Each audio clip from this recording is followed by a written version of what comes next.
Pois bem, irmãos, então, nós estamos trabalhando, abordando aí a última parte, hoje é o último mesmo, ok?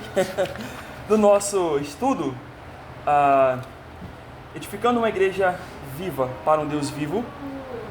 Então, o que é uma igreja viva? Então, uma igreja viva, ela é lastrada em princípios, e a gente baseou aqui dentro do que o Paul Tripp nos traz aqui, do que são os princípios de uma igreja viva, baseado no livro Liderança. Aquele livro fala muito sobre a questão de liderança, mas a gente pode pegar os princípios e trazer para a vida da própria igreja também, de como deve ser uma igreja viva, ok? Então, nós estamos no último tema. Eu não vou fazer uma retrospectiva, você pode ouvir essa palavra, o que a gente falou desde o início lá no canal, já está lá os vídeos, mas eu queria exatamente abordar esse ponto aqui, que é o ponto que a gente parou ali em diante, né? E a gente falou muito sobre a questão de desequilíbrio, que nós vivemos num mundo em desequilíbrio, e esse mundo em desequilíbrio é em virtude do pecado, certo? Lá em Gênesis 3, desde Gênesis 3, nós estamos vivendo esse mundo em desequilíbrio. Aí nós falamos, pastor, por que está tanto calor, né? Por que chove tanto? Porque a gente leu lá em Romanos que até a própria criação, ela geme, né? Ela geme por conta desse caos que foi gerado, desse desequilíbrio que foi criado por conta do pecado. E você também, né? Por causa do calor, está ali, pastor, esse calor está insuportável, tá triste, né? Parece que o desequilíbrio aqui no Rio para o calor foi maior do que outros locais. Você poderia pensar, mas isso é tudo consequência do pecado, porque quando Deus criou o mundo, Ele estabeleceu o mundo como? Em perfeito equilíbrio. Lembra qual é a palavra lá do hebraico? Tov, né? E o que significa a palavra Tov do hebraico? O que é? Muito bom, né? Não é só muito bom, mas algo próspero, algo completo, algo perfeito, algo que não tem falta de nada. Algo que está em perfeito equilíbrio. E a gente trabalhou também uma outra palavrinha. O que foi? Qual é a outra palavrinha? A palavra que significa, além de paz, equilíbrio, né? Segurança, tranquilidade. Então, a palavra shalom não é só paz, mas ela também tem esse entendimento de algo que está em segurança, né? Algo que está tranquilo. E se está seguro, algo que é um bem-estar, algo que é saudável. Então, tudo isso indica equilíbrio, certo? Então, se a sua saúde está bem, seu corpo está bem, então você está em equilíbrio, pelo menos na sua saúde. Na parte espiritual também. Não adianta você estar um corpo forte, sarado, né? Um fisiculturista, mas o seu coração está totalmente enfermo da presença de Deus, certo? E o contrário também. Você não pode estar com o seu coração tão fortificado de Deus, da palavra de Deus, mas o seu corpo você não conseguir, né?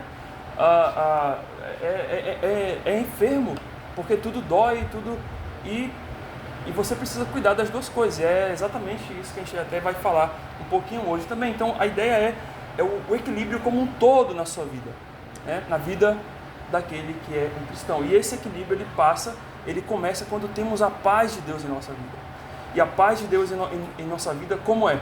Como é que acontece a paz de Deus em nossa vida? Quando é que ela chega? Quando eu faço coisas boas? Sim? Não. A paz de Deus, ela começa na sua vida quando você está em paz com Deus. E como é que eu vou estar em paz com Deus? Quando eu creio em Jesus Cristo como meu Senhor e Salvador. Esse é o começo. Não quer dizer que você, não vai fazer coisas boas após isso, porque o próprio caráter de Deus, o próprio caráter do Filho de Deus vai entrar na sua vida. E agora você vai ser uma nova criatura, como está lá em 2 Coríntios 5,17. Agora nós somos uma nova criatura, não porque nós fazemos coisas boas para Deus, mas por quê? Porque é o caráter de Cristo. O Espírito Santo de Cristo está na minha vida. E o Espírito Santo de Cristo que está na minha vida é que me capacita a eu obedecer a Deus. Porque eu, pela minha conta própria, com a minha vida em desequilíbrio, eu não consigo obedecer a Deus. Eu não sou capaz de obedecer a Deus se não é a presença da graça dele na minha vida. Se não é isso na minha vida, eu não consigo obedecer a Deus. Então, primeiro, o homem precisa estar bem com Deus, ter a paz, né, com Deus, para depois ele receber a paz de Deus. Nós acabamos de cantar. Como é que a gente cantou agora há pouco? Como é que eu não consigo entender, né? Como é que Cristo me amou, né? Sendo eu tão falho assim, sendo eu tão pecador, né? E se pelas minhas obras, né, eu pudesse fazer alguma coisa, né? Nada. As nossas obras não nos salvam. Ele mesmo diz: sem mim nada podeis fazer. Então é preciso a presença dele para que você faça alguma coisa. E a pergunta principal é: você já tem a paz de Deus? Aliás, a paz com Deus. Como diz Romanos 5:1, justificados, pois, mediante a fé, temos paz com Deus. Essa paz com Deus vem pela justificação, pela fé em Jesus Cristo. Então é preciso isso na sua vida. Esse é o primeiro passo da sua vida. Você precisa crer em Jesus Cristo. Você precisa dizer assim: olha, eu creio em Jesus Cristo. Mas o que é crer em Jesus Cristo? Crer em Jesus Cristo é reconhecer que você é incapaz de chegar a Deus por si mesmo. Crer em Jesus Cristo é você olhar para si e dizer assim: olha, eu peco contra Deus. Ah, pastor, mas eu não sou um bandido. Ah, pastor, mas eu não sou um pervertido por aí, ou uma pervertida por aí. Mas isso não quer dizer nada. O pecado, né, na sua vida e na minha vida não é essas coisas grandes, porque a gente tem essa escala, né? Escala de pecado, né? Então, ó, tem aquele pecadinho pequeno, que esse aqui Deus nem vai ligar. Mas aquele ali não, matar já é uma coisa extraordinária. E não é assim. Com Deus é diferente. Com Deus tudo que é pecado. Aquela mentirinha, aquela coisinha mais, sabe, sorrateira do seu coração, aquela invejinha, aquela cobiçazinha no seu coração, aquela busca por aquilo que você sabe que é errado diante de Deus, que só você está no seu coração. Não, pastor, mas eu não fiz isso. Mas no seu coração você pensou, você cogitou. E sabe a maneira como você compreende que você é um pecador? Romanos 3:23, que diz lá que o salário do pecado é a... Você é passível de morrer? É? Você é passível de morrer? Todos nós. Até o bebezinho que nasceu agora. Enquanto a gente fala, nasceu alguém. Até ele. Então, já é uma prova que todos nós somos pecadores. Lá em Adão, nós herdamos uma natureza pecaminosa. Então precisamos nos reconciliar com Deus. E ao reconciliar com Deus, ao ter a paz com Deus, é que nós vamos então ter a paz de Deus. Ah, pastor, aí sim, né? A paz com Deus, eu tenho a paz de Deus. E essa paz de Deus, ela me faz agora ter o caráter de Cristo na minha vida. E eu passo a desenvolver aquilo que eu falo lá em Gálatas 5, que é o fruto do... E aquilo, é isso que vai valer na minha vida, ok? Então, trazendo aqui para... Nós falamos sobre que uma igreja espiritualmente saudável, ela considera regularmente a questão do equilíbrio na vida dos seus componentes. Ou seja, uma igreja que ela é viva, ela vai sempre se policiar sobre isso. Ela vai sempre querer, olha, será que nós estamos em equilíbrio? Será que aquele meu irmão ali, será que ele está lendo a palavra? Será que ele está orando? Será que ele está buscando a Deus? Eu falo: pastor, mas é uma preocupação do pastor isso? Não. É sim, é dele, sempre, né? Deve ser, mas é uma preocupação de cada membro com cada membro. Pastor, mas aquele irmão não veio na igreja hoje, aquela irmã não veio na igreja hoje. Fala com ele. Não deixa só o pastor fazer isso. Vai lá. Irmão, senti a sua falta hoje, o que está acontecendo? E às vezes a gente está vivendo num mundo, com pessoas bem difíceis de se lidar. Sabe por quê? Porque hoje, se você pergunta: Mateus, você está bem? A pessoa: por quê? Por quê? Você está achando que eu tô ruim? Ruim está você. A pessoa armada. Mas a gente não tem que temer não, irmão. Porque se a pessoa der essa resposta, com certeza ele está mal. É verdade. E Ele precisa das nossas orações, do nosso apoio. Então você precisa perguntar, você precisa falar: ah, pastor, mas eu tenho medo de ser ofendido. Irmãos, Cristo foi o mais ofendido, o teu Senhor foi o mais ofendido.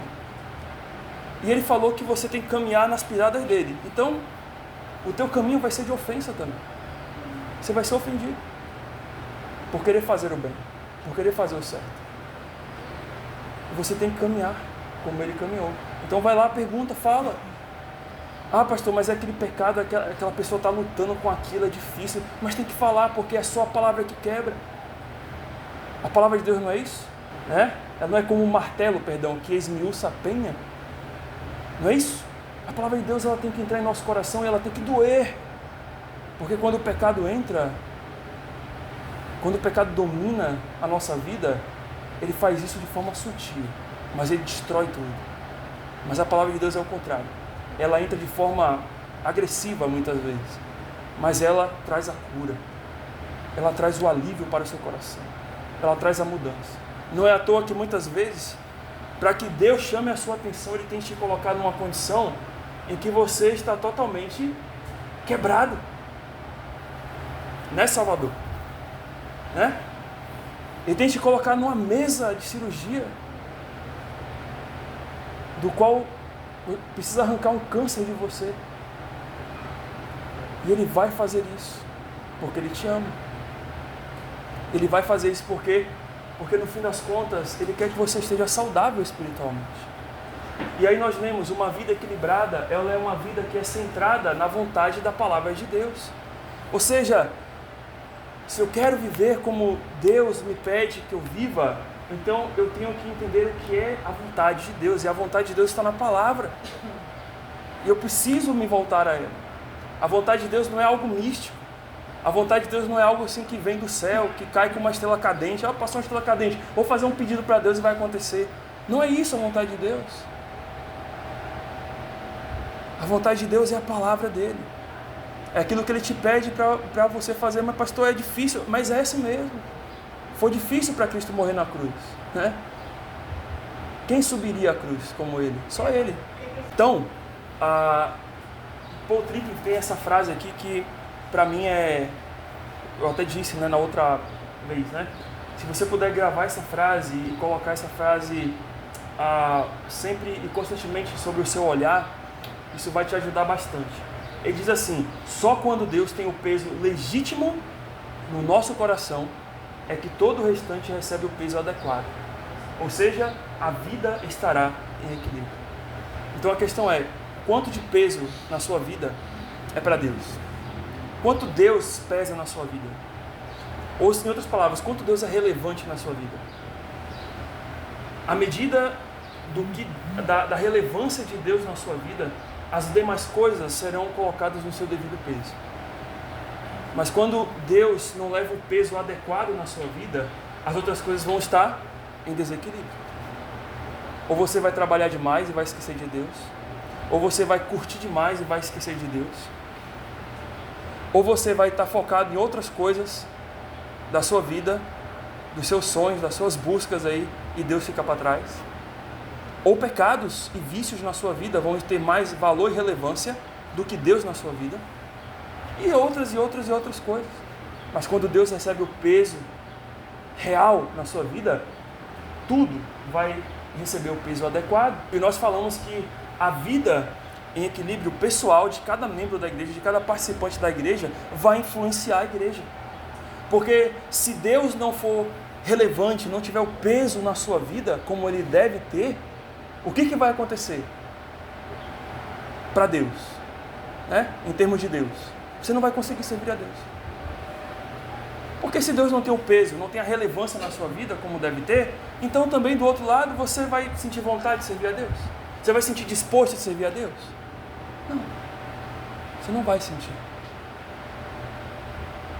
Porque Deus não recebeu o peso adequado na sua vida. Ok?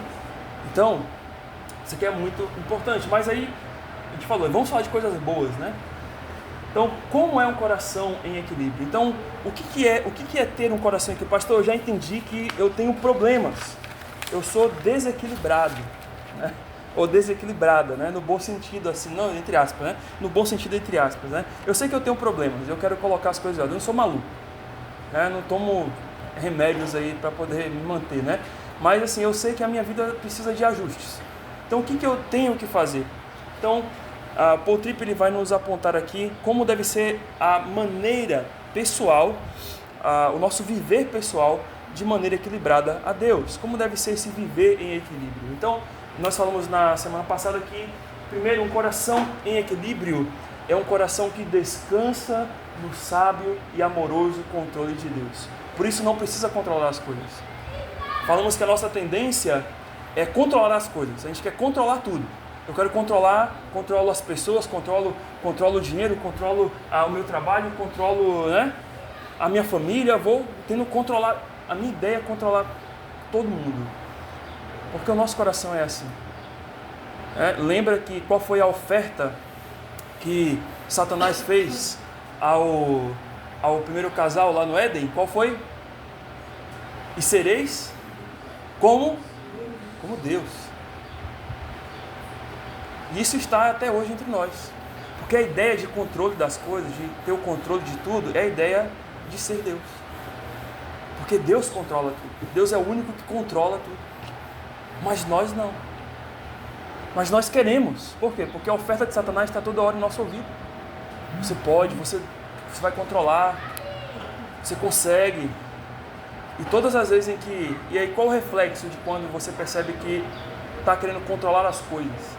Quando você deixa de orar. Quando você não ora a Deus. Quando a oração passa a ser um item qualquer da sua vida. Eu só vou orar para comer, só vou orar quando acordo, só vou orar. Mas você não se derrama diante de Deus. O que está acontecendo? Você está dizendo, olha, eu consigo fazer tudo sem precisar de Deus. De que Deus me ajude, que Deus me dê suporte, de que a graça dele esteja presente na minha vida para me dar apoio. Então a gente percebe os sintomas da falta do descansar sábio e amoroso no controle de Deus assim. Falamos de Salmo 37, 5 e 7. Entrega teu caminho ao Senhor, confia nele, o mais ele fará. Ele não está dizendo possivelmente ele fará, mas o mais ele fará, ele vai fazer. Nós falamos de Provérbios 3, 5 a 8, confia no Senhor de todo o teu coração e não te estribes, ou não se apoie em seu próprio entendimento, mas confia no Senhor de todo o teu coração, reconhece-o em todos os teus caminhos e ele endireitará as tuas veredas. Ou seja, traz o Senhor, coloca o Senhor na condução da sua vida.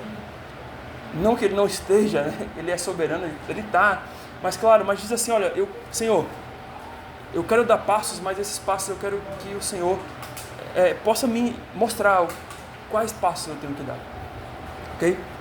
Então,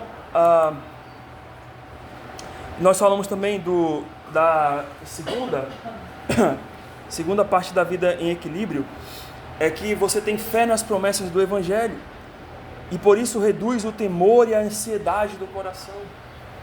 Então, quando você confia nas promessas do Evangelho, isso reduz o temor e a ansiedade do seu coração.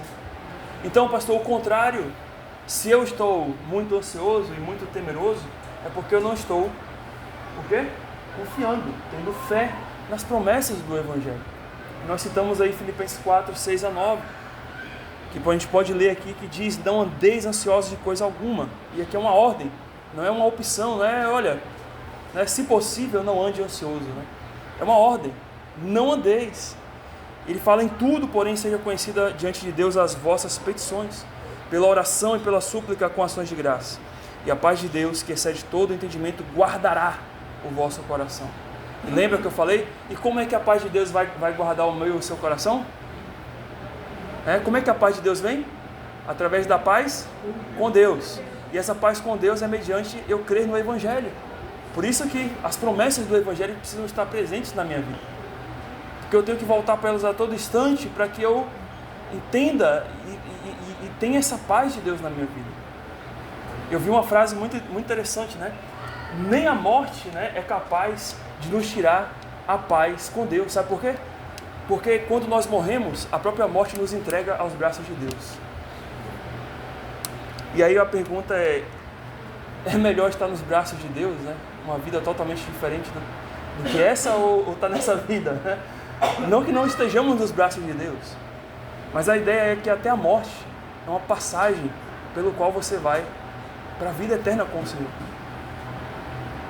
Então, nem a morte é algo terrível na vida de um cristão. Por mais que a gente não saiba e não entenda essa luta que é a morte, né? A gente não sabe o que é. Porque não foi lá, eu morri e voltei para poder contar como era, né? Não tem, então a gente tem essa luta, né? Mas o ponto todo aqui é que até mesmo a morte, crendo nas promessas de Deus, né? A promessa do Evangelho, ela mesma nos entrega para os braços de Deus. Nós não morremos e ficamos, mas aquele que crê em Cristo está sempre nos braços de Deus. Então sempre haverá amanhã na vida do crente. Ah, pastor, eu não sei como é que vai ser o meu dia amanhã, como é que vai ser, pastor, estou ansioso, como é que vai ser o meu dia amanhã? Olha, eu não sei como é que vai ser o meu dia amanhã, mas eu sei de uma coisa, mesmo que eu parta, eu vou estar com Cristo, e é melhor estar com Cristo, né, do que Paulo mesmo diz, olha, não sei o que é melhor, se é estar com Cristo ou se continuar aqui pregando e falando a palavra, né? Estar com Cristo é muito melhor, mas se Ele me quer aqui, tudo bem. Então, a gente descansa nas promessas do Evangelho, e por isso reduz o meu temor e a minha ansiedade. Muito obrigado pela água. E aí 3, uma vida em equilíbrio encontra mais alegria no Evangelho do que no sucesso ou no prazer em qualquer outra coisa da vida. E nós falamos, poxa pastor, que maravilha seria agora nesse calorzinho, tá na beira de uma piscina, comendo um churrasquinho, né? Mas eu estou no culto, né? Talvez você não fale isso, e você nunca vai falar para mim isso, nunca você vai falar, mas no seu coração você já falou isso daí. O que diz lá? Encontra mais alegria. Não quer dizer que ela não tem alegria, mas há mais alegria aqui, neste momento, nesse calorzinho, do que na beira da piscina. O que te dá mais prazer? O que enche o teu coração de alegria? Se agora o teu coração, nesse momento do culto, está mais, pastor, sabe, eu estou aqui, mas eu não queria estar aqui. Então há um problema, há um desequilíbrio. É quanto a isso que nós estamos falando. A questão de você estar num passeio, passear, descansar, é maravilhoso, é ótimo, você precisa disso. Até a gente vai falar mais na frente sobre a questão da saúde do próprio corpo. Então você precisa ter o seu descanso, você precisa ter comer bem, você precisa ter o seu corpo físico em ordem, a sua mente em ordem, ok? Mas o que nós estamos falando aqui é o que te dá mais alegria. Pastor, o que me dá mais alegria é tipo assim, quando eu estou na minha casa, agora nesse fim de tarde, deitado e dormindo, no ar-condicionado. Ou o que me dá mais alegria, por exemplo, como eu falei, é estar na beira da piscina, é estar num ambiente assim, mais, sabe, pastor, mas quando eu estou na igreja parece que é difícil chegar, é difícil, sabe, o meu coração já, quando eu penso que, olha, entrou sábado, vai virar domingo, aí parece que comecei a passar mal, comecei a vir as lutas, começou a dificuldade, e aí um cano quebra, e aí acontece 1001 coisas, e o ambiente se cria para que você não chegue à igreja, e aquilo vai te causando uma tristeza, e você no final das contas, e a pergunta é exatamente essa, porque exatamente a sua vida está em desequilíbrio, porque se você está diante da palavra, não faz você estar alegre e temer, e estar feliz diante de Deus, você não vai conseguir, então de fato, colocar as coisas no devido lugar na sua vida. Pode ser qualquer outra coisa, sucesso, a gente está falando de lazer muito, né? Mas pode ser o seu trabalho, né? Pode ser o celular, você não consegue ficar 1 hora ouvindo um sermão, mas consegue passar 3 horas na frente do celular. Não consegue ficar 1 hora ouvindo um sermão, mas você vê 15 horas de série no dia. Você maratona, né? Maratona uma série. E séries terríveis. E séries complexas. E séries que vão te trazer mais desequilíbrio na tua vida. Que vão te levar mais à inveja, à cobiça, mais às coisas deste mundo e às impurezas. Porque qual série que não faz sucesso hoje que não tenha uma cena de sexo? Qual série que não faça sucesso hoje que tem que ter xingamento, né? Sangue, né? E tantas outras coisas que a gente vê por aí. Então você sabe, você conhece disso, você assiste série, né? Então cuidado com as séries que você assiste. Mas hoje a gente vai correr um pouquinho aqui, tá? Pra gente trabalhar outros tópicos aqui, ok? Temos mais 20 minutinhos aí, vamos trabalhando alguns tópicos aqui. Então, o quarto, uma vida em equilíbrio, né? É uma vida em que o alvo do seu coração é a santificação a Deus para lhe dar mais glória. E aí nós falamos aí de Efésios 1:4 e de 1 Pedro 1:14 a 16. Vou pedir a ajuda de vocês que possam abrir para que possam ler, ok? Mas note que o alvo do seu coração é a santificação a Deus para lhe dar mais glória. E no catecismo de Westminster, né, que é um dos catecismos conhecidos, a primeira pergunta que se tem lá é a pergunta de qual é a finalidade do homem, qual é o fim do homem, né? O fim principal da vida do homem. E a resposta é a glória de Deus. O fim principal da vida do homem é glorificar. Ah, pastor, mas eu pensei que o fim principal da vida do homem era Deus abençoar ele bastante e ele ser tão próspero e rico. Isso daí é o evangelho da mentira. O propósito pelo qual Deus te chama é para lhe dar-lhe mais glória. Não estou dizendo que Deus não possa te dar as coisas, te abençoar. Não estou dizendo isso. Mas Deus, o principal, não é Deus te dar coisas. O principal é você dar algo para Deus. É você dar-lhe glória. Porque você é criatura. Efésios 1:4. O que diz lá em Efésios 1:4?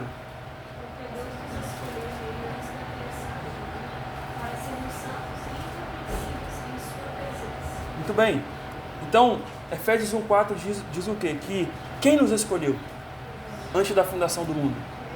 Deus me escolheu antes da fundação. Pastor, não sabia, Deus me escolheu antes da fundação do mundo, né? E aí, ok, a gente não vai falar aqui sobre a doutrina da eleição. Depois você pode entender mais, mas como é isso que Deus escolheu, né? Eu escolho a Deus, Deus me escolheu bem. Isso daí é um outro tópico. Mas note que Deus te escolheu. Se você é um salvo em Cristo, você é um escolhido por Deus. E ele fala, e qual foi o propósito dessa escolha? Ele diz o quê? Para sermos e... Não tem ali para sermos prósperos e não miseráveis? Hã? O propósito é para sermos santos e irrepreensíveis. E a palavra santos você já sabe, é a palavra hagios, né? A palavra santo não é aquele que é isento de pecado aqui no ponto de vista, claro que um dia estaremos sem a presença do pecado, não é isso, né? A palavra santo aqui tem a ideia de pureza. Eu sou puro diante de Deus. Deus me justifica, eu sou separado por Deus, eu sou consagrado a Deus. Sou puro diante de Deus, porque Deus perdoou os meus pecados. Mas ele fala santos e ele coloca uma outra palavrinha ali, irrepreensíveis. A palavra irrepreensíveis é a palavra amomos. Essa palavra, ela diz respeito a alguém que não é deficiente. Claro, não é deficiente do ponto de vista físico, né? Claro, porque não estou dizendo isso, que alguém deficiente, com certeza, pode ser salvo diante de Deus, ser santo e irrepreensível, mas ser deficiente aqui no sentido de não ter manchas ou falhas de culpa na sua vida. Alguém que tem problemas não tratados no seu caráter. Alguém que continua a viver a mesma vida e te dizendo que é de Deus. Então o santo irrepreensível aqui os dois termos, eles se unem aqui. Primeiro, posicionalmente eu sou visto como um santo diante de Deus. A gente até vai falar isso depois, né? Por quê? Não porque eu sou santo, porque eu sou bom, né? Mas por quê? Porque Cristo me salvou. Ele me justificou, Ele me purificou. E agora eu sou santo diante de Deus. Ok? Mas uma vez que eu sou santo diante de Deus, aí há algo que foi dito agora, a obediência, que é o ato de ser irrepreensível. Então, eu obedeço a Deus para que eu não me ache em culpa diante dele, culpado diante dele, né? Ou seja, a minha vida como um pecador, eu sei que eu vou me pecar, mas eu vou diante de Deus, eu confesso meu pecado, como está em João 1:9. Se confessarmos nossos pecados, Ele é fiel e justo para nos perdoar os pecados, nos purificar de toda a injustiça. Então, com isso, Deus vai trabalhando em meu coração para que eu fique livre de defeitos ou de coisas na minha vida que me levam a pecar a Ele. Ok? E eu vou me tornando irrepreensível nesse sentido. Tá? Sendo irrepreensível. Aí, notamos 1 Pedro 1:14-16. O que diz lá? Como filhos da obediência, não foi a mover das paixões que tinhas anteriormente na vossa ignorância. Pelo contrário, segundo é santo aquele que vos chamou, tornai-vos santos também vós mesmos em todo o vosso procedimento, porque Cristo está, sede santos, porque eu sou santo. Então note, esses 3 versículos aqui, eles são bem claros. Ele fala, olha, vocês são filhos da obediência. Em outras palavras, vocês são filhos de Deus, certo? Vocês são filhos da obediência. Então vocês não... Se vocês agora têm uma nova vida, por que vocês voltar para aquela mesma porcaria que vocês estavam? Para as mesmas paixões, para as mesmas nojeiras, né? Mas você agora, pelo contrário, segundo aquele que é santo, né? Que vos chamou, lembra aqui de Efésios, né? Cristo nos escolheu, né? Lembra que escolher e ser chamado tem uma relação, né? Deus chama os seus escolhidos. E aí ele fala, tornai-vos santos também vós em todo o vosso procedimento. E aqui fala não só em qualquer procedimento, mas em todo procedimento. Como você anda? O que você fala? Quais são as suas amizades? Né? Como você se veste? Como você trabalha? Isso aqui são todos o quê? Ações. Tudo isso aqui é procedimentos. Proceder da sua vida. Então, tudo isso tem que ser algo que santifique a Deus, que leve o seu coração a santificar a Deus para que dê mais glória. Ok?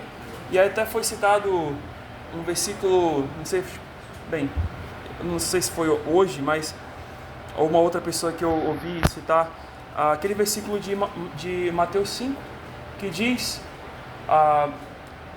para que vejam as vossas boas obras e glorifiquem ao vosso Pai que está nos céus.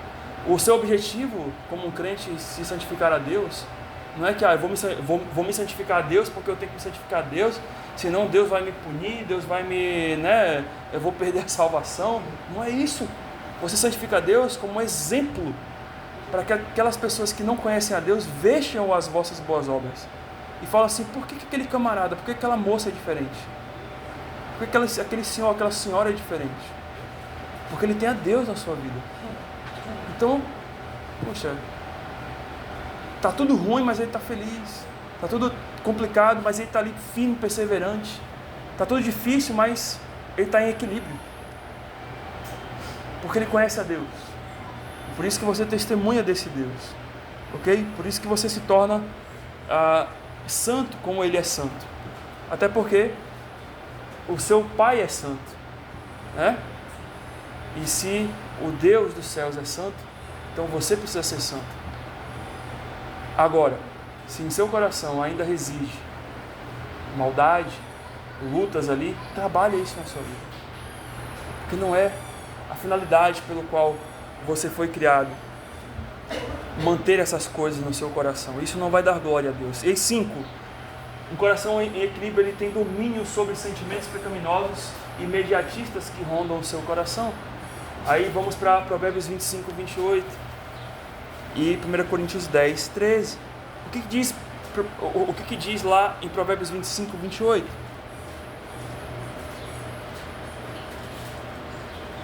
Como cidade derribada, que não tem muros, assim é o homem que não tem domínio próprio. Então há uma comparação aqui, não é?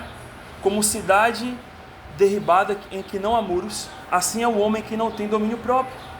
Então vamos pensar então nessa analogia que foi feita aqui, nessa comparação. Vamos pensar, antes, né? Hoje as cidades não têm essa questão de muros, né? Ou vamos dizer assim, uma proteção de uma muralha, né? De uma fortaleza, né? É diferente, nos nossos dias hoje qualquer um pode A fronteira é o aeroporto, né? Você chega lá, passa pela imigração, né? E aquela coisa, ok. Mas lá na época em que foi escrito isso aqui, as cidades eram fortificadas, elas tinham muros. E uma cidade que era derribada, né, que não tem muros, era uma cidade que ficava ok? Então o que acontece? Vamos pensar assim, o que acontece com uma cidade que não tem muros, que não tem proteção? O que vai acontecer com ela? Vai ser invadida, os inimigos vão, né, e vão entrar. Aí ele fala assim, assim é o coração do homem, né? Ou assim é o homem que não tem domínio próprio. Ou seja, se você não, o domínio próprio é uma barreira que você faz no seu coração, que te impede de você de entrar, né? Aqueles ídolos, né, que a gente falou, os pecados, aquelas coisas ali que vão destruir o seu coração. Então, quando você abaixa o domínio próprio, né, na sua vida, quando você reduz essa muralha de domínio próprio na sua vida, o que vai acontecer? Vão entrar as coisas erradas. E como é que acontece isso? Quando eu começo a ceder, pastor, eu vou ceder, é só hoje, pastor. É só hoje. É só hoje. Eu estou lembrando disso porque eu estou fazendo uma dieta, né? Estou na nutricionista. E aí tem o rigoroso cardápio ali. Tem que comer tal hora, comer só isso, tantas colheres disso, tantas colheres daquilo, a porção daquilo tem que ser, não pode botar mais, não pode botar menos, senão você nunca vai deixar de ser gordo, né? Ok? Não é isso? O nutricionista vai falar para você, né? Em outras palavras é isso. Vai te dar, olha, tem que seguir isso aqui, senão você não vai chegar onde você quer, ok? Aí você vai lá, todo contente, agora eu vou, vai dar tudo certo, aí domínio próprio está ali, ó, seu coração. Aí você passa, né? Vai no mercado, aí passa naquela seção de biscoito recheado, passa naquela seção de batata frita, de pão de queijo, de pizza. Aí você começa, não, é só hoje. É só nesse fim de semana. Segunda-feira resolve, tudo volta ao normal. Aí você vai reduzindo, vai reduzindo. Aí quando você vê, você está fazendo, né? Pagou dinheiro em vão. O nutricionista está feliz. Porque você, né, recebeu dele, mas você não. Vai continuar do mesmo jeito e ainda deixou um dinheiro lá para ele. Então a questão aqui é, domínio próprio é essencial na sua vida. Você tem que dizer não, é não. Pastor, olha, estou vendo aqui algo, pastor, estou tentado, pastor. Vai para lá. Pastor, olha, estou sem dinheiro, mas eu estou com a vontade de comprar. Então vende essa vontade de comprar. Manda embora. Por quê? Porque isso vai te trazer o quê? Desequilíbrio. Você não compreendeu? Você precisa lutar contra isso. É uma luta, meus irmãos. Não é fácil, mas na verdade começa difícil. Mas depois, quando você está fortificado, quando você está firme no propósito, a coisa se torna fácil. A questão é os primeiros passos. A questão é os primeiros momentos. Mas quando você pega o ritmo, você vai. Pastor, tá difícil ler a Bíblia, mas leia. Pastor, não consigo... Por que você consegue pegar tanta coisa, mas não consegue pegar a Bíblia? Então, deixa as coisas de lá, vai pegar a Bíblia. Lute contra você. Teu pior inimigo não é Satanás, é você. Você é o Satanás da sua vida. Você não percebeu? É você que está atrasando a sua própria vida. Por quê? Satanás está lá, ele está tentando, mas só que você tem o domínio próprio. Deus te deu, está no fruto do Espírito isso. Você pode desenvolver o domínio próprio na sua vida e não ceder. E você vai ser vitorioso, ok? E aí, 1 Coríntios 10, 13, nessa sua luta de estar em equilíbrio diante de Deus. 1 Coríntios 10, 13 vai nos dizer: não sobreveio tentação que não fosse humana. Ou seja, não tem tentação que vem de Deus, né? Deus não tenta ninguém, como diz Tiago. Mas a tentação ela é humana, ok? Ele fala, mas Deus é fiel e não permitirá que sejais tentados além das vossas forças. Então isso aqui é uma promessa. Então, pastor, olha, pastor, a tentação está forte, pastor, está terrível, pastor, está terrível. Mas a palavra de Deus diz o quê? Que não haverá tentação que vá além das vossas. Então você consegue superar. Porque é dito que, pelo contrário, juntamente com a tentação, vos proverá Deus, né? Vos proverá o livramento. Então você tem como vencer. E toda vez que você lembrar disso, toda vez que você estiver numa tentação, seja qual for, lembra dos homens de Deus. Lembra em especial de José, que estava num momento tão, né, que você fala assim, cara, José ali está numa arapuca que não vai ter jeito, ele, né? Mas naquele momento ele falou, olha, não, porque eu desonraria o meu Deus, né? Porque eu pecaria contra o meu Deus. Então você também consegue vencer isso. E aí note, ele vai falar, ele proverá o livramento de sorte que possais suportar. E no final de tudo, portanto, meus amados, fugir da idolatria, né? Qual é a outra palavra aí que está? Presença do mal que está aí na sua Bíblia? Ah, tá, sim. Mas aqui no versículo está o que? Fugir da idolatria. E lembra que a gente falou o que é a vida em desequilíbrio? O que Paul Tripp vai dizer que a vida em desequilíbrio é a mesma coisa que idolatria, certo? Quando ídolos tomam conta do meu coração para que eu faça aquilo que é do meu querer. Mas vamos adiantar, eu sei que hoje a gente termina. Então 6, expressa gratidão e não reclamação mesmo em tempos de adversidade. E aí nós podemos ler 1 Tessalonicenses 5:18, e alguém pode ler esse versículo, e Salmo 103, 3-5. O que diz aí?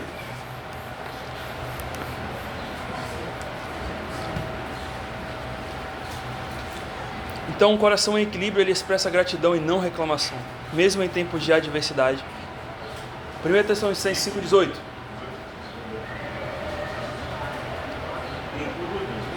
Dai graças, porque esta é a vontade de Deus em Cristo Jesus para convosco. Pastor, mas eu estou com essa doença, é a vontade de Deus? É. Pode ser que a doença veio porque você procurou, né? Pode ser que a doença veio de Deus. Ok? Independente do que seja, Deus está no controle. Então nada acontece na nossa vida sem um propósito. Até mesmo a gente procura os nossos problemas, Deus nos coloca no problema, Deus nos leva, né? Ele fala, tá bom, você quer ir para esse caminho, vai lá. Aí você cai no problema e muitas vezes isso é para que você se volte a Ele. Então por isso que ele diz, em tudo dá graça. É em tudo. Pastor, está difícil, está uma luta terrível em tudo. Aqui não fala assim, olha, só dê graças quando as coisas estão boas, estão bem. Mas ele fala em tudo. Então em todos os momentos. Então por isso que eu sou grato e não reclamo diante de Deus. Porque esta é a vontade dele. Pastor, mas como é que funciona no plano soberano de Deus? A gente não entende muita coisa. Obviamente, né? Mas como é que uma situação ruim, né, vai me levar? Como é que é a vontade de Deus isso? Mas Deus tem um propósito nisso tudo. Então por isso eu fico tranquilo. E Salmo 103, 3-5. É Ele que perdoa todos os seus pecados e cura todas as suas promessas, que resgata a sua vida da sepultura, do coroa de bondade e compaixão, que enche de bens a sua existência, de modo que a sua juventude se renova como a águia. E no início do versículo fala, bendize, ó minha alma, ao Senhor. Então eu tenho que bendizer a minha alma ao Senhor. Por quê? E claro, nesse salmo aqui, ele louva a Deus por aquilo que Deus tinha feito, as maravilhas, né, dele. Ele conta, né, das enfermidades dele, dos pecados dele, porque Deus tinha dado muitos benefícios a ele, ok? Tudo bem, mas ainda assim ele fala, bendize, ó minha alma ao Senhor. Independente da situação, bendize, ó minha alma ao Senhor. Eu tenho que louvar a Deus. 7. Alguém que está em equilíbrio, um coração em equilíbrio, ele fica mais sensível aos seus próprios pecados do que os dos outros, certo? Salmo 32, 5 e Salmo 51, 5-7. Isso aqui é bem interessante, né? Porque o que acontece quando a gente está com a vida em desequilíbrio?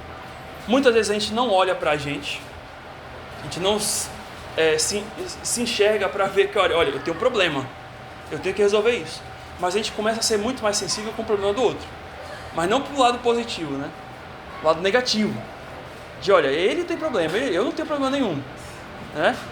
E aí começam as crises de relacionamento. E entre os crentes, isso aqui é muito sério. Porque, no fim das contas, irmãos, o que nos torna cristãos é o perdão.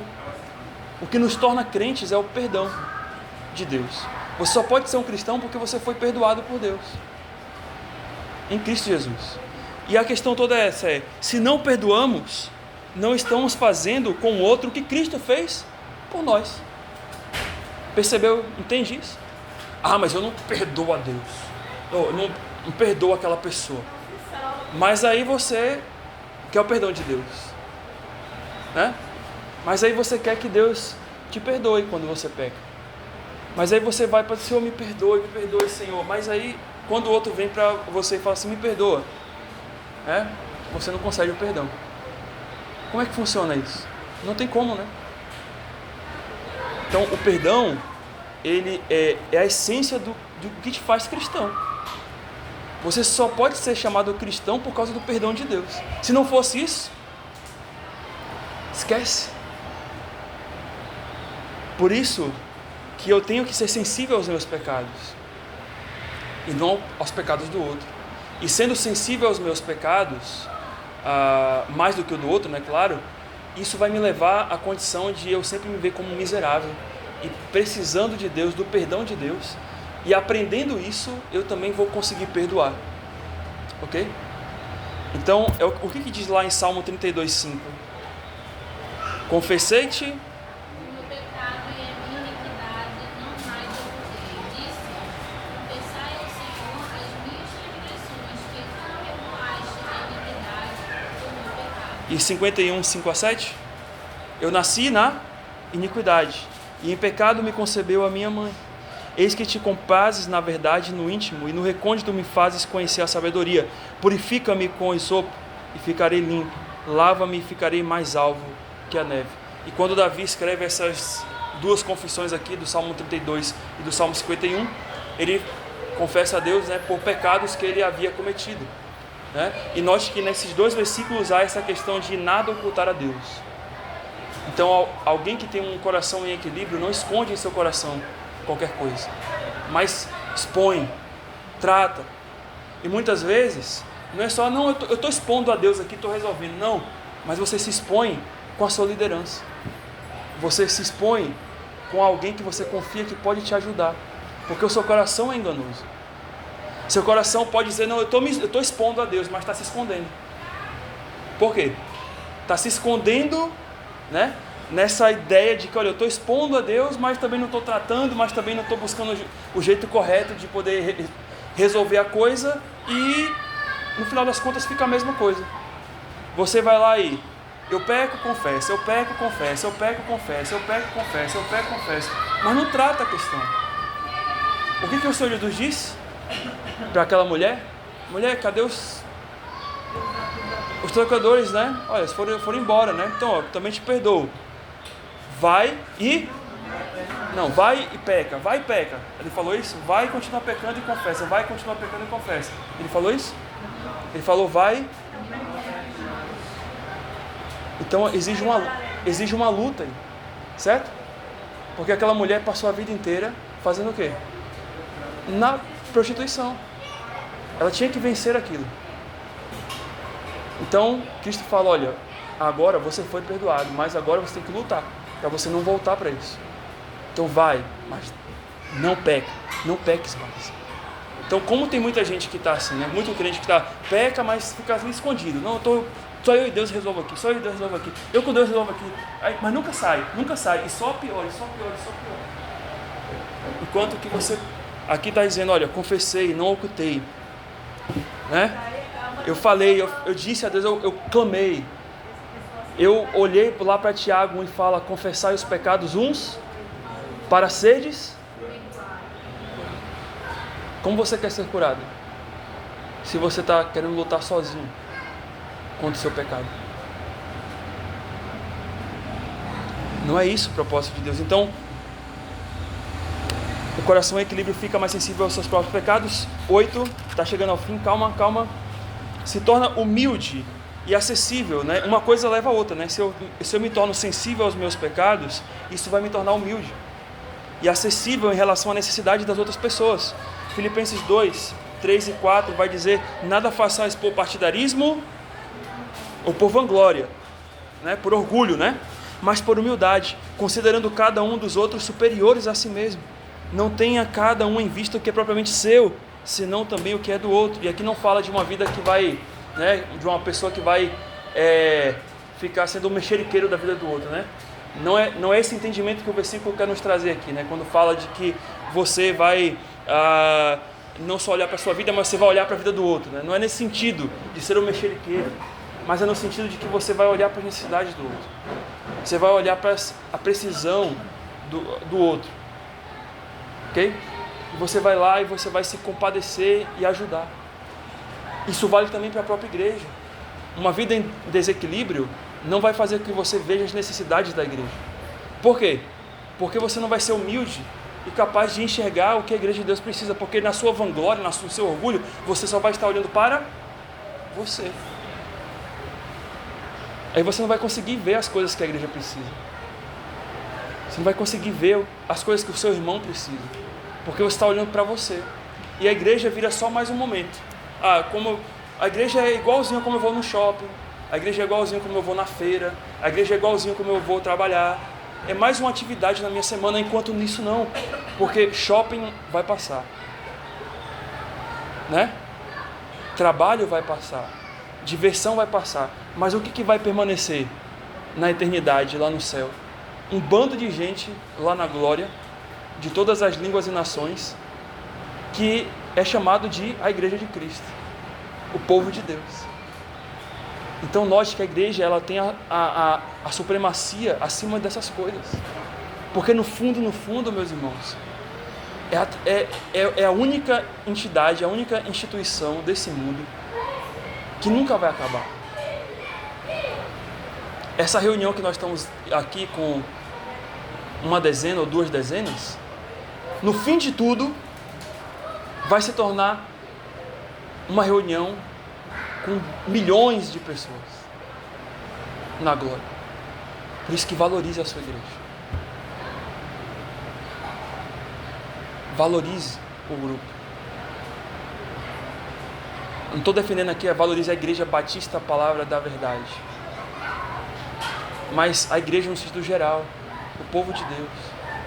Mas também participe da igreja local, porque isso vai fazer com que você se torne mais humilde e acessível às necessidades das outras pessoas. Você não vai olhar só para si, deixa que o pastor vai dar um jeito. Não, o pastor vai pensar em tudo. Eu não vou pensar em tudo. 1 Tessalonicenses 5, 11 a 14 vai dizer: consolai-vos, pois, uns aos outros, edificai-vos reciprocamente, como também estáis fazendo. Agora vos rogamos, irmãos, que acateis com apreço os que trabalham entre vós, os que vos presidem no Senhor e vos admoestam. Quem são esses aqui? Os pastores, as lideranças, né? E que tenhais com amor, e que os tenhais com amor em máxima consideração, por causa do trabalho que realizam. Vivei em paz com os outros.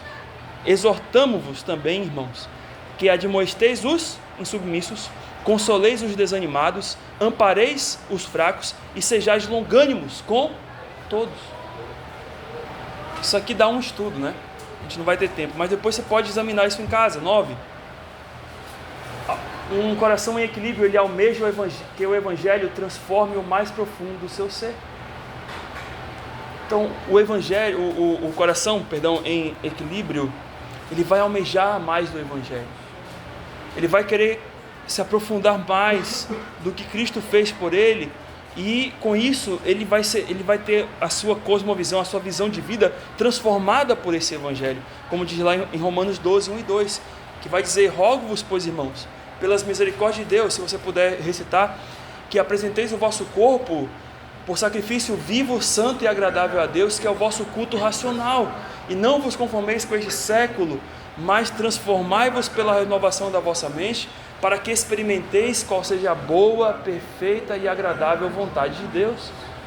Então aqui são versículos que falam sobre você se colocar na posição de sacrifício, né? Apresentar o seu corpo como um sacrifício, E esse sacrifício vai levá-lo a que você tenha a sua mente transformada.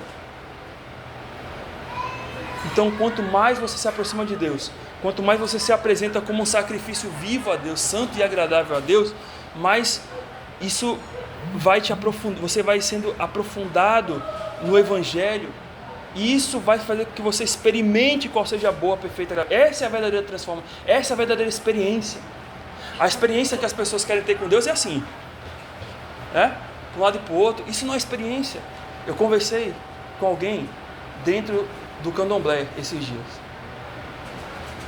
Ele falou assim: olha, Mateus, isso que essas igrejas estão fazendo aí, no terreiro ocorre toda hora.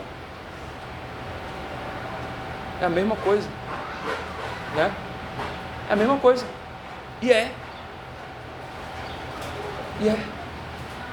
Porque essa não é a experiência que Deus pede para mim e para você. Você já viu Paulo? Olha, irmãos, agora danceis a Deus aí em espírito. Não tem isso na Bíblia. Você vê Paulo aqui. Olha, você quer experimentar a vontade de Deus? Então se coloque como sacrifício vivo, santo e agradável. Isso não tem nada a ver com rodopio, com pula-pula, com óleo ungido, com toma água, e, né? com cai no chão, com manto. Isso é besterol. Isso é puro demônio, que vai mudar a sua vida, que vai fazer com que você experimente a perfeita, agradável e boa vontade de Deus. É você se deleitar na palavra dele, é você se colocar como sacrifício. Senhor, eu quero me santificar conforme a tua palavra. Eu quero viver em conformidade não como esse século, mas como o Senhor me pede nas tuas escrituras. É isso que vai mudar a tua vida e o teu coração. E Efésios 4, 22 a 24, tem alguém que está nele aí? No sentido que, quanto ao trato passado, vos despojeis do velho homem, que se corrompe segundo as concupiscências do engano, e vos redoveis do espírito do vosso entendimento, e vos revistais do novo homem, criado segundo Deus, em justiça, retidão, procedentes da verdade. Ou seja, cada vez mais que eu me despojo do velho homem, com as concupiscências, né, os pecados, os seus enganos, eu me renovo no espírito do entendimento. Note que é algo que tem entendimento, não é algo que é maluco, que as pessoas saem pulando, dizendo: eu estou com o espírito aqui, ó, espírito de Deus aqui, e falando um monte de coisa de asneira, mas quando vai para a sua vida diária, é uma vida porca, imunda, suja.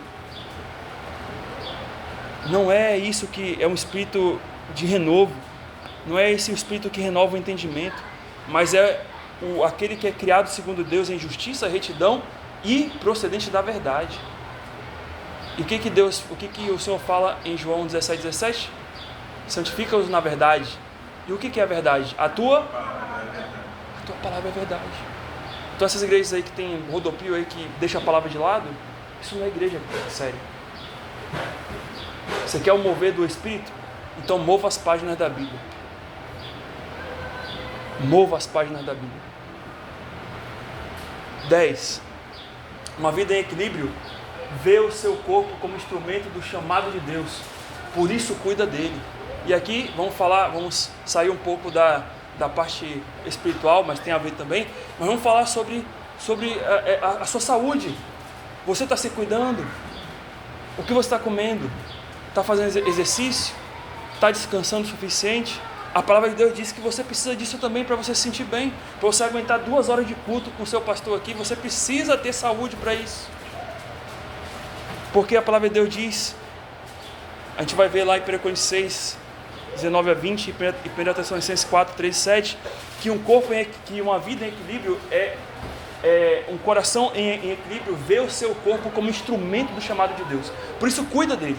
Por isso você cuida do seu corpo. O que diz lá em 1 Coríntios 6, 19 a 20? Alguém pode ler?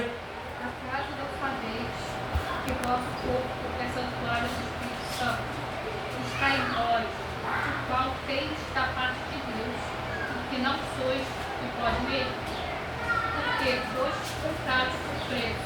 Agora, pois, glorificai a Deus no vosso corpo.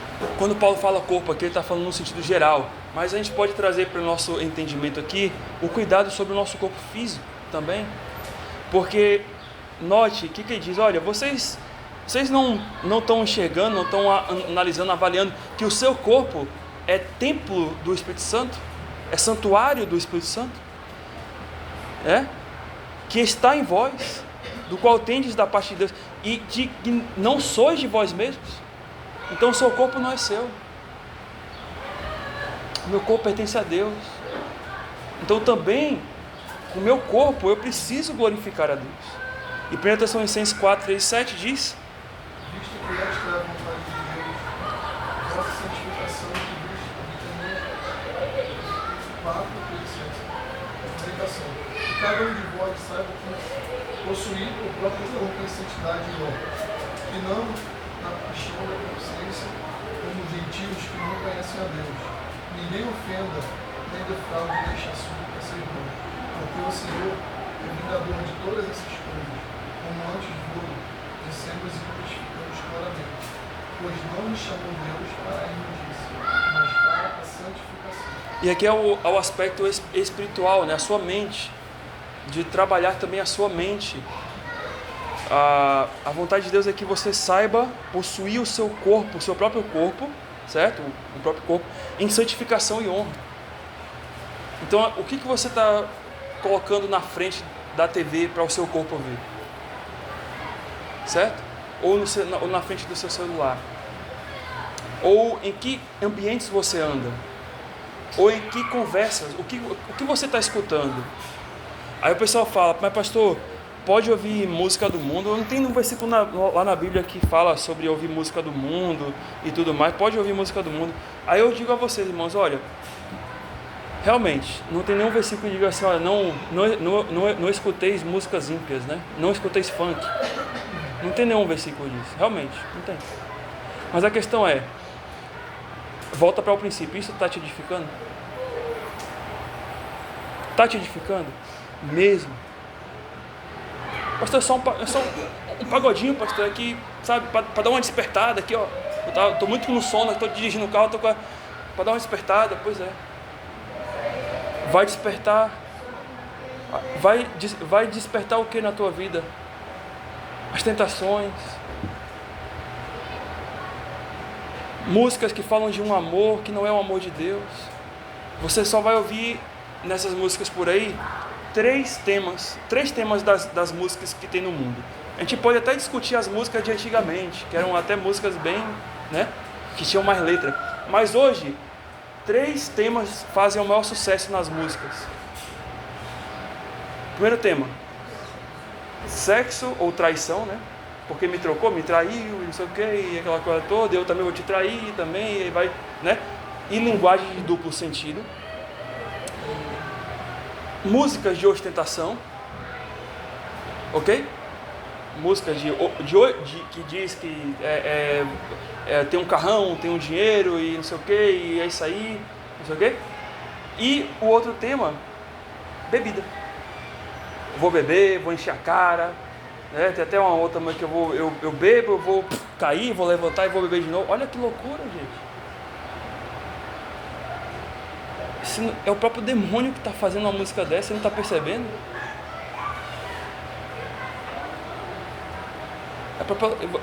Aí você vai comungar, porque é sempre assim, você vai escutando, não, eu vou escutar até aqui, mas chega lá, mas dá para escutar até mais um pouquinho aqui, até lá. E quando você vê, você está escutando tudo. E está tranquilo. E aí depois está tudo errado na sua vida, e pastor, por que está complicado? Pelos pequenos detalhes. O diabo mora nos detalhes. Certo? Está deixando de escutar a palavra, está deixando de escutar uma música que edifica, uma música que vai trabalhar o seu coração mais santo a Deus, para estar ouvindo porcaria. E com tudo, pode ser com outra coisa também. Mas a questão é, será que você está sabendo possuir o seu corpo em honra para Deus? E a pergunta é, se ouviria um pagodinho ao lado de Cristo? Ouviria? Ouviria um funk ao lado do Espírito Santo? Você ouviria um rockzinho ao lado do Espírito Santo? Uma batidinha assim? Ouviria? Aí você fala, não. Mas só que se você é um cristão e você está ouvindo essas coisas, ele está ouvindo também. Ele está aqui, na sua vida. Então ele está ouvindo. Certo? 11, e aí vai terminar, 11 e 12. Um coração em desequilíbrio busca organizar e desenvolver a vida sob planejamento e oração. Ok? Ou seja, pastor, a minha vida está desequilibrada, está desorganizada. Por quê? A primeira coisa é quando alguém pergunta, você faz um plano? Você tem uma agenda? Você escreve o que você vai fazer daqui a um mês, você já sabe, já tem uma previsão do que vai acontecer? Você já tem uma planilha de orçamento financeiro do que você vai gastar no próximo mês? Com a previsão até de gastos extra orçamento? Gastos urgentes que você nem sabe o que vai acontecer, mas você já tem planejado isso? Você investe? Você guarda algum dinheirinho? E aí você fala assim, poxa pastor, mas é isso. Às vezes falta isso. Né? Entra o dinheiro, né? E aí já sai do outro lado do esquerdo. Você nem viu a cor do dinheiro, né? Hoje tudo é Pix, né? Você entrou um Pix, mas saiu outro Pix depois, né? É entrando um Pix, saindo outro, né? Por quê? Porque você nunca consegue reter. Você nunca consegue, sabe, entender a tua vida financeira. Ou até mesmo o planejamento da sua própria vida, da rotina da sua casa. E tudo isso você deixa de fazer e não ora. E como é que a sua vida vai ficar em equilíbrio? Se você é todo desorganizado na sua casa, no seu lar. Se você não tem horário. Se você não tem, não sabe os afazeres do seu lar. Aquilo que seu filho vai fazer. Aquilo que ele pode fazer. O que seu marido, sua esposa, quais são as funções dentro do lar. Se você não entende isso, a vida vai ficar em desequilíbrio. E com certeza você não vai ter domínio próprio. Ok? Então, Provérbios 16, 1 a 3, e você não vai ter plano. Aí você vai sempre sonhar e nunca vai acontecer. Ah, pastor, mas eu queria isso. Vive no mundo do sonho. Eu sonhei que eu queria isso, eu quero isso, eu quero aquilo, mas nunca consegue chegar lá. Por quê? Ou se consegue, mas consegue como? Fazendo dívida. Aí é um sonho e do lado do sonho tem um prejuízo, um pesadelo do lado. Por quê? Porque você vai curtir aquele sonho naquele momento, mas depois você vai ter condição? Então tudo isso você fala assim, pastor, mas isso aqui não tem nada a ver, você está falando de finanças agora e já mudou, mas tudo é espiritual, irmãos. Um coração que tem domínio próprio, um coração que é bem planejado, ele vai entender o momento certo de, opa, esse passo eu vou dar, opa, esse próximo passo eu não vou dar. E a Bíblia fala, em Provérbios 16, 1 a 3, diz o quê? Já para finalizar. No homem são as revelações do coração, mas o Senhor é a resposta do homem. Todos os caminhos do homem são puros a Senhor, mas o Senhor pede o Espírito. Confia ao Senhor as tuas obras, e os teus pensamentos serão estabelecidos. Então o que ele nos quer dizer é isso, olha, o homem pode fazer plano. Você pode fazer plano, mas é Deus que vai dizer se vai acontecer ou não. No fundo, então, sujeite os seus planos a Deus. E como é que eu faço isso? Eu posso me planejar, mas eu entrego a Deus. Senhor, me dirige, é a tua vontade, me conduz, me mostra os passos, a direção do que eu devo fazer. No meu trabalho. Ah, mas eu queria ter aquilo, mas também o seu trabalho, você está ganhando, né? Então ore a Deus para você ir para um outro trabalho. Ore a Deus para que Deus te dê ânimo, força para você estudar, se preparar melhor. Porque, irmãos, trabalho fácil não tem. E está desde o Gênesis isso. O que diz a palavra de Deus? Do suor comerás. Eu estou suando aqui, por isso que, né, vou receber o salário pastoral. Né? Então, do suor do teu rosto comerás. Então, é trabalhoso a vida. Isso chama pecado. Você não precisava trabalhar. Trabalhar era para ser uma coisa maravilhosa diante de Deus, não é? Por quê? Porque o trabalho era algo que era prazeroso, cuidar do jardim que Deus fez. Mas depois o trabalho passou a ser algo penoso. Por quê? Porque agora o homem tem que se esforçar, cansa, tem dor. E se você trabalha braçal, pior ainda, né? Porque pode doer coluna, dói braço, dói músculo. Mas se você trabalha como eu, né? Pensando, dói isso aqui dói e a sua cabeça fica, né? Então, vai doer. Você vai suar. Então você vai precisar também, se você quer, né, um trabalho melhor, você vai ter que se preparar, você vai ter que estudar. A vida é assim. Mas tudo isso submetido à oração diante de Deus. Ok? E Lucas 14, 28. Pois qual de vós, pretendendo construir uma torre, não se assenta primeiro para calcular a despesa e verificar se tem meios para a concluir? Então, né, quem faz uma obra e não faz um cálculo, né, para saber se a despesa vai dar para poder concluir aquela obra, né? Só uma obra por aí, né, que a gente conhece aí, né? O camarada faz um cálculo e depois dá tudo errado, né? Mas ali tinha muita malícia também. Então, a gente entende que é assim com a nossa vida. A nossa vida precisa de planejamento. De tudo que a gente tem que fazer, a gente precisa planejar. A gente precisa pensar. Não é assim, eu acordei um belo dia, vamos sair todo mundo ali lá para não sei aonde, né? Não é bem assim, né? Ninguém aqui está assim, né? Para poder dizer isso. Então, temos que planejar. Acordei hoje, vou comprar uma Ferrari, né? Não existe isso. Você se prepara, você se planeja. Então, com tudo na vida, até com as coisas pequenas, ok? E o último, esse último aí, amar a Deus e a sua igreja mais do que a si mesmo. Esse é o último aspecto de um coração em equilíbrio. Um coração em equilíbrio que tem o peso certo de Deus na sua vida, ele vai amar a Deus. E depois a sua igreja, mais do que a si mesmo. Irmãos, isso aqui é algo que a gente tem que reconsiderar. Você tem que mudar a sua configuração, você tem que mudar o seu conceito do que é igreja. Tem muita gente que não entende o que é a igreja de Cristo. Tem muita gente que entende que a igreja de Cristo é só um templo, ou que a igreja de Cristo é só o pastor falando e eu ouvindo, ou que a igreja de Cristo é só um momento que eu vou ali e ouço uma palavra e vou embora, ou que a igreja de Cristo é um centro de caridade, onde tem que fazer caridade para todo mundo, e a igreja de Cristo não é isso. A igreja de Cristo é a união dos crentes que se reúnem por causa do sangue de Jesus Cristo para glorificá-lo e para servir a Ele com todas as suas forças, com tudo o que tem.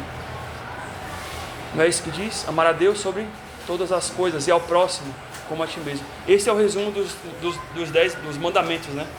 Mas esse resumo dos mandamentos é o novo mandamento que é para a igreja. Amar a Deus sobre todas as coisas e ao próximo. Então isso exclui do amar a você. Vem primeiro amar a Deus, amar as pessoas, a sua igreja e depois amar a você. Ok? Então, ame a Deus e a sua igreja mais do que a si mesmo. O que diz lá em João 12, 25? Quem ama a sua vida, perdê-la. Mas aquele que odeia a sua vida neste mundo, preservá-la para a vida eterna. Então você tem que o quê? Odiar a sua vida. Você tem que amar, como foi dito agora há pouco aqui, né?